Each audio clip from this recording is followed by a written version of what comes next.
In the last video, we got the RX7 running again, and this car is nearing completion. Realistically, I would like to finish the FD in the next 3 to 4 videos. There isn't a crazy amount of stuff left to do that I can think of. There's probably more. I have a list. Do the vacuum lines for the wastegates. Those fittings are out for delivery. Same with the hose clamps for the rest of the stuff that I need. Bleed the clutch, bleed the brakes, install the rear brakes, fix a parasitic draw, wet sand and polish the car. Pick and paint a hood, align the car, fill the rear differential with fluid, install the rear left axle. I've got the rear right in. Mount the ignition fuse relay box, steering wheel, we need to figure that out. I need to buy a wiper motor still, wiper motor reservoir pump, I need to replace that. Turbo blanket, mid-pipe, license plate lights. That's all I can really think of that is left to do. There's a couple interior panels tossed back in also, but I'm kind of waiting. I need to find the clips for the kick panels because I broke those. We also need to mount our 52mm Haltech can gauge. I've got a single gauge pod for the A-pillar, but I don't love it. If we can make it work in a clean way, I would like to just use that. Because realistically, there's really not a whole lot of spots to put gauges in this car, unless you go like up there. For single gauge pods, they make them for dual gauge pods, but I really don't need a dual gauge pod. Everything up here is pretty much tidied up. There is one coolant leak that we have to fix right off of that pipe down there. So we'll drain the coolant out of there, replace that clamp with, I don't know where I put it. I have a T-bolt clamp that'll go there. So to just start knocking stuff out on the list of to-do things, start with the license plate lights. Easy enough. All we need is a Phillips head and some new bulbs. Wait, what? Can you not replace just the bulb? I'm quite confused here. The cover's gotta come off, right? There's no way they make it so you can't change the bulb in these. Okay, I was about to say, just to verify polarity. Look at that. A little bit of a tight fit, but like they're on, they're just dim. I also got our taillights working. I did that off camera. So when you hit the brakes, all 4 of these illuminate, and then obviously you got the blinker and the blinker on the end. So now all of our lighting works, which is sweet. I want to get as far through welding this as I can. I don't have a ton of argon left, so the bottle place is open today, so if I need to go get argon, I can, but I want to get through welding this thing out just to get it wrapped up and back on the car. So let me see how far I can actually get. Like I said, I don't have a ton of gas left over, so I mean, I got 75-25, but you can't use 75-25 on TIG.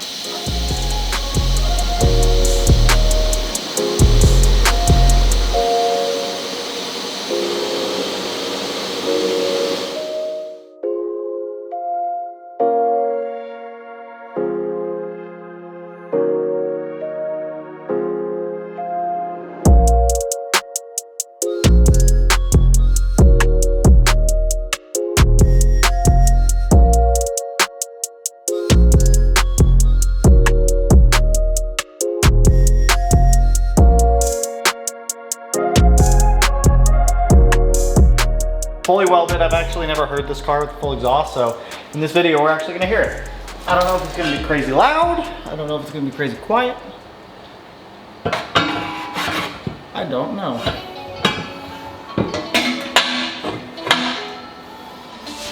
That's wild, dude. That thing really just like snaps right there. Go in the hanger. This was your whole existence. Your whole reason for existing, exhaust hanger, is to go in the hole. No. No, yep, right there. Yep, come on.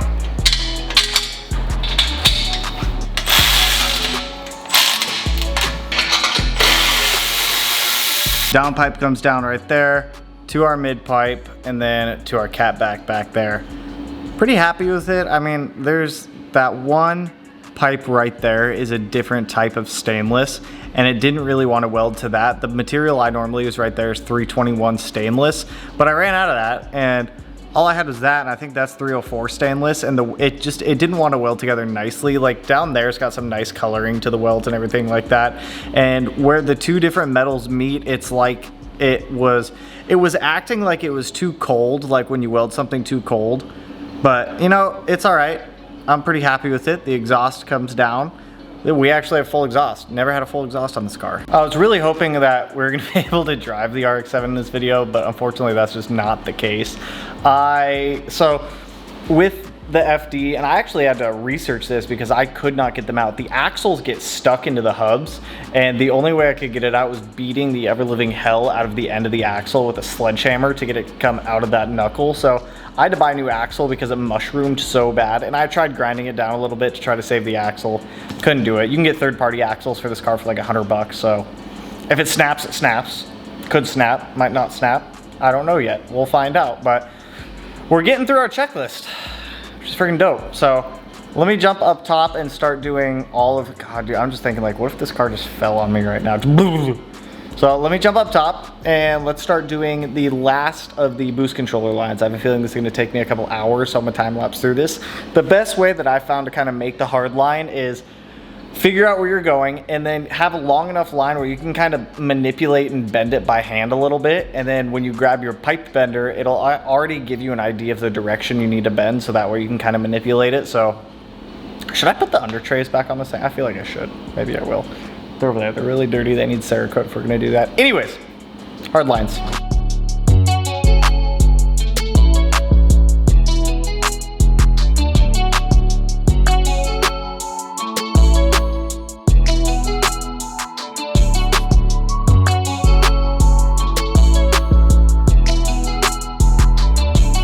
Our hard lines are done and they absolutely kicked my butt. It was difficult with getting everything to line up where it needed to, because with running two wastegates, we had to do double the lines, and trying to get them all to like sit properly and nicely, it was a little bit difficult. I wanted to try to do it as symmetrical as I could, but to be honest, it just didn't happen. It just didn't happen.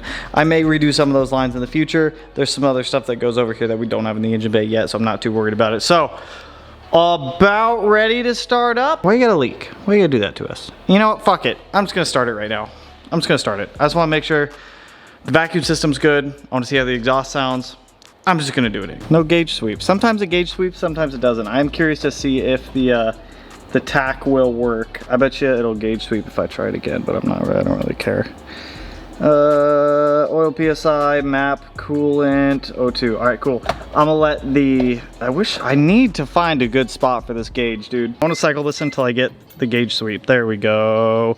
There we go. I'm very curious if our tack works also, because that was something that has literally never worked and I had to play with that. So, neutral. There's one axle in the car, so I wanna make sure that we're not going anywhere. All right.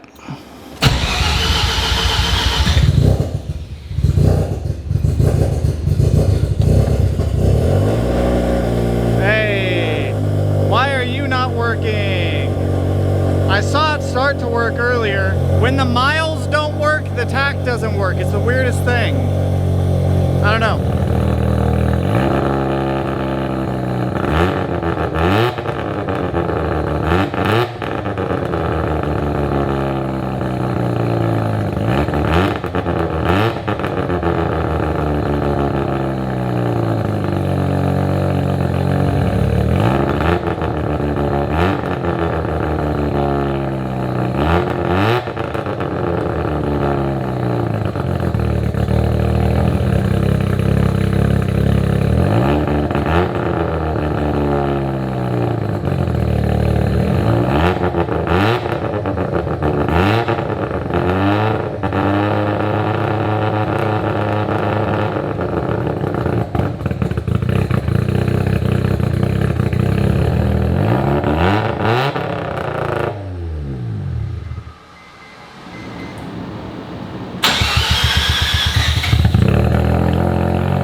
Car sounds good. We are not really gonna get the brap noise up until we get a little bit of a cleaner tune on here, and that's mainly just due to where the idle's at, timing. Actually, there's no timing in it right now, so it's really just idle, fueling, and just things like that. It's idling rather high, but I don't really want to mess with any of that till we get all the small stuff worked out. So speaking of small stuff, we're gonna get that coolant leak fixed. So I'm just gonna drain all the coolant back out of the RX7. Try to get as much out as I can, because when I pull that coupler out, a good amount of coolant is going to come out. it's unavoidable. So if I can get as much out as I can now, that'll kind of inhibit the mess that I'm going to be making. I'm gonna swap out the 2 compression clamps for T-bolts, and that should fix our problem. I just don't think the compression clamps are able to get a tight enough grip on it to actually seal it up properly. You know, I gotta say, I am rather impressed that for completely rebuilding this thing, the only leak that we have is one coolant one off of a radiator hose. Because every time I've rebuilt this car, it always leaks oil. This is the first time it's never leaked oil or power steering fluid or anything like that. So if it's only one single coolant leak,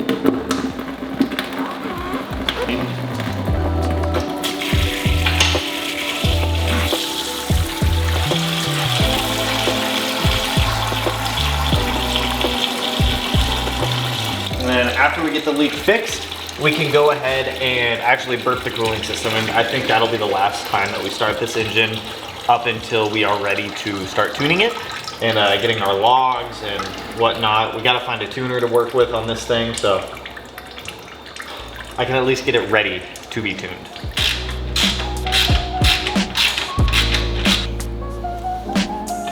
There we go. All right, I guess. I need to. Oh, I got covered in coolant. Oh, I'm soaked. Dude. Yeah, I'm gonna try to capture the coolant. Tanner, you ain't fucking capturing shit. You're just gonna make a mess. Oh, can I at least get the other side off? Yep. Don't worry about me, guys. I'm gonna try to capture the coolant so that way we don't make a mess.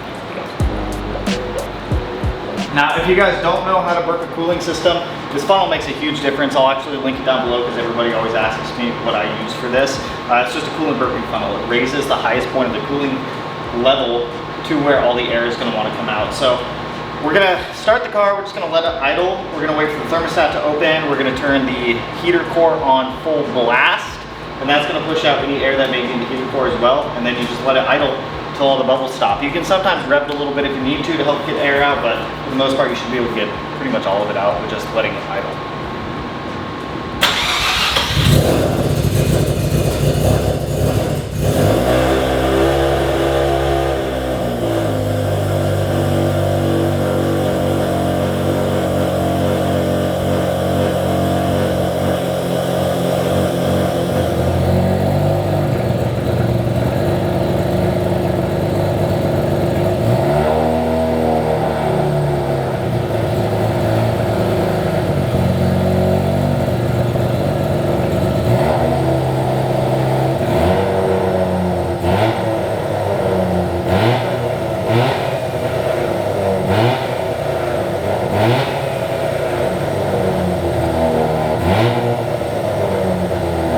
See me going back and forth from the engine bay into the car, and that's just me setting fuel pressure. So what we have to do is set our initial base fuel pressure of 43.5 psi off of reference. That means you are going to disconnect the vacuum line that goes to your fuel pressure regulator. Once it's disconnected, you're going to turn your adjustment screw, or in our case our knob, and we're going to get fuel pressure set to 43.5. I have to keep going into the car because I have a digital pressure sensor that tells the Haltech what our fuel pressure is. So I just need to verify that fuel pressure on the laptop, then come out, make my adjustments, and once we have that base fuel pressure set, then we can put our vacuum line back on for the reference.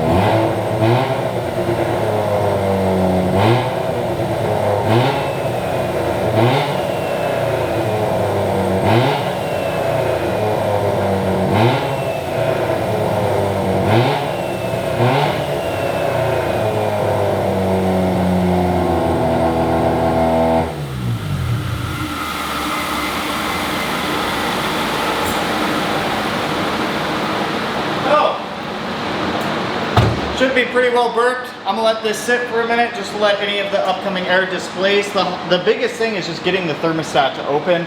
It wanted to keep climbing in idle. It was also a good opportunity to start letting things really break in, burn up. Not burn up, but you know what I mean. So, got up to about 202. That's about where I'm comfortable with. There's still air coming out of the system now, so we're just gonna let that purge air for the next 10 minutes. Once I see this is kind of settled and leveled out, we're gonna pull this, cap it, call it burped. Can we stop? No more! No mas! Coolant, come out. Oh, no mas! So with the cooling system pretty much taken care of, aside from that little leak that I just had to fix, which was just that T-bolt that wasn't fully tight, we have pretty much all the air out of the cooling system at this point. Like I said, I don't really want to start this thing up until we are ready to start tuning on it. I gotta find a reasonable and affordable tuner for RX7s. It seems like most of the tuners I'm coming across are significantly out of my price range. We'll just say that. So with bleeding the clutch, we're gonna keep topping off the reservoir. As we're topping off the reservoir, the bleeder valve is going to be fully open and the pedal is going to be fully depressed. With the pedal fully depressed, it's just going to push air out, and until we just start seeing straight fluid come out of this, we shouldn't have to stress too much. This is going to get the clutch bled 90%. We're still going to have to pump it up a couple times, open the bleeder, pump it up, open the bleeder, pump it up, open the bleeder, but until I have somebody here to help me, this will pretty much get the clutch bled, which my neighbor actually might be able to help me in a little bit with bleeding the clutch, but if we can at least get some pressure back in it, that'll be solid. I ended up finding my bleeding tool for just bleeding brake systems and clutch systems like this. So we just keep a vacuum applied on the bleeder valve. So as we open up that bleeder valve, it is going to suck everything out, air, fluid, whatever is in there.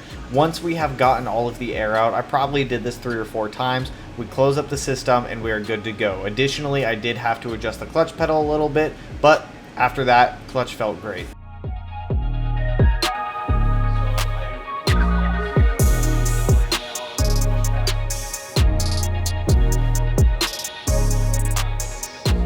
Clutch is bled and adjusted. The clutch, when I was bleeding it, it made quite the mess, as you guys saw. I had to mop again. What had happened was I had pushed the clutch in prior to there ever being fluid in there, and it popped out the cylinder and the seal inside of the actual slave cylinder, and when it popped out, it allowed all the fluid that I had in the reservoir to just kind of flow out. So I got that taken out, put back in, resealed, put back in the transmission, re-bled it, and we're good to go there. The clutch fully works. At this point, it's wild to think, but there's really not much left else to do on this thing. I'm gonna save wet sanding and all of that for its own video. We can't bleed the brakes until we get the last axle in, but what we can do is at least get the rear right brake setup done. New rotor, new pads, rebuild the caliper, get it back on there, get that side all sealed up. Then the new axle doesn't show for like a week, which sucks. So brake rotors are at the house.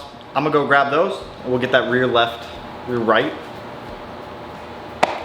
side all done. We have a set of EBC rotors. Now these were not my first pick, mainly because these are drilled and slotted, but it's all I could get, unfortunately. I had bought a set of these StopTech rotors right here, but the problem is I can't get them. Well, I got this one, but I can't get the other side. Apparently, the rear right is out of stock until October. I don't know why. Only this corner's out of stock till October. It doesn't seem that difficult to make a brake rotor for a rear right to get your inventory back up, but it's whatever. We have the EBCs. I'll keep that StopTech, and then eventually when StopTech comes back in stock, I'll order the rear right, and we'll have a matching set of just StopTech slotted rotors on the whole car. But for the time being, I need some brake rotors on here so that way we can get to driving this once our new axle gets in. And I can only assemble this side because we don't have an axle in on the other side. So it doesn't make a lot of sense to put the brake rotor on, just have to take it off again. You know what I mean? So let's go ahead and assemble this side. We got to get rotor on, caliper on, rebuild the caliper, we'll kind of rebuild the caliper. It's just new brake pads and hardware. Hook up the e-brake cable, and then this corner will pretty much be done. Please read included instructions before attempting to fit vehicle. This pack contains one left and one right-handed rotor, black color. Okay, well, does it tell me which one's left and which one's right? That's not black, but that's all right. Okay, so this one's right. left, right. So this is the one that we actually need. These actually aren't drilled all the way through. They just have a couple drill spots for them. They're not bad looking rotors. I just want my rotors to all match, if that makes sense. Is there anything else in this box? What? Wait, what? Gen 2. I'm so confused here. Why do I have 4 brake rotors? Huh? I was wondering why the box is so heavy. I was like, why is it so heavy? I'm still confused as to why I got so many brake rotors, but the more the merrier, I guess. It's truly a magical thing when things just click for you sometimes. It's actually quite comical how small the rear brakes are on this thing. And then we put our cute little brake pads in here. Toss a little bit of grease on that. A little bit, don't need a lot. Okay, I gotta make sure the boots slide in with it. Just like that, okay, cool. We have reached total homeostasis. We now understand how brake calipers work. Complete and total homeostasis. I just realized I think I have the rear brake lines on the front and the front brake lines on the rear. Ugh, look at that. Look at that, we got brakes. A brake, I guess I should say. Okay, and then the e-brake cable, which I have right here, e-brake cable retaining clip. Give me that brake line. Oh, okay, yeah, I totally have the front brake lines on the rear and the rear brake lines on the front. Ugh, look at that. We have a rear brake. Holy shit. And an e-brake and a hooked up brake line. Oh my gosh. Oh my gosh. Oh my gosh. Oh my gosh. Oh my gird. Oh my gird. Oh.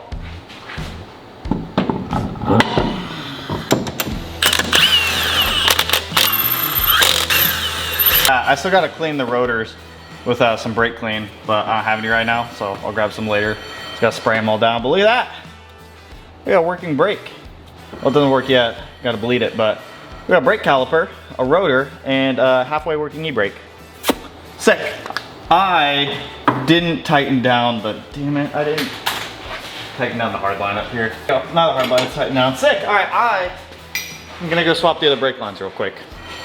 So that way it's just done with, so that way we can get it fixed. I can tighten out the front brake lines, and then we're just waiting on an axle, and we can reassemble the other rear. 3 out of 4 of the brakes hooked up. We need to bleed those after we get the 4th one hooked up, but we can't hook that up until our axle comes in. Once that new axle comes in, which it says it'll show up on Monday. Once we have the axle in, we can go ahead and get the rear left caliper on, bleed all that, and then we can truly reach full homeostasis with the RX7. Full homeostasis. So, in the meantime, I think I'm going to start on wet sanding and polishing the entire car because I know that is going to take me a couple of days. And I've got a Tacoma video I'm shooting now on the side that'll kind of fill up the gap for not uploading for a couple of days since I'll be wet sanding this thing for God knows how long. So, that'll be fun. Aside from that, I think we're pretty much there for most of it. All the leaks are fixed. It idles okay. I'm not gonna say it idles great, but it idles okay. It's like all the stuff's like wrapped up. We just got like the little stuff that we're waiting on parts on. I do want your guys' help. For fellow FD owners, I am in desperate need of a good single gauge pod that does not go on the column in front of the steering wheel. I bought this one from Glow Shift and it's shit. It's absolute like, I don't even know why I bought it. It was 15 bucks. And I thought it would fit better and it fits like absolute trash. Don't buy it. If anybody has any suggestions for a single gauge pod, or even if they make options for dual gauge pods, but I don't know what I would need as a second gauge since I have a can gauge that'll tell me all the information I need. So if anyone has any good recommendations on a single gauge pod, please drop it down below. Also, I think I've decided on a hood. I think I'm just going to order, Saibon makes it. It's the Adiamama hood. I keep saying it like it's Italian, but it's Japanese. The RE style hood. Saibon makes one. I can get one pretty quick and they look good. At this point, like, I don't know. I really wanted the Street Hunter hood, but then I found out that the Street Hunter hood doesn't work with the Greddy V-mounts because it's a centered scoop and the Greddy V-mount is offset, so it doesn't actually line up. And I don't want to spend $2K on a hood just to have it not fit. So I think the RE Mama hood is the one that we're gonna get, or RE style.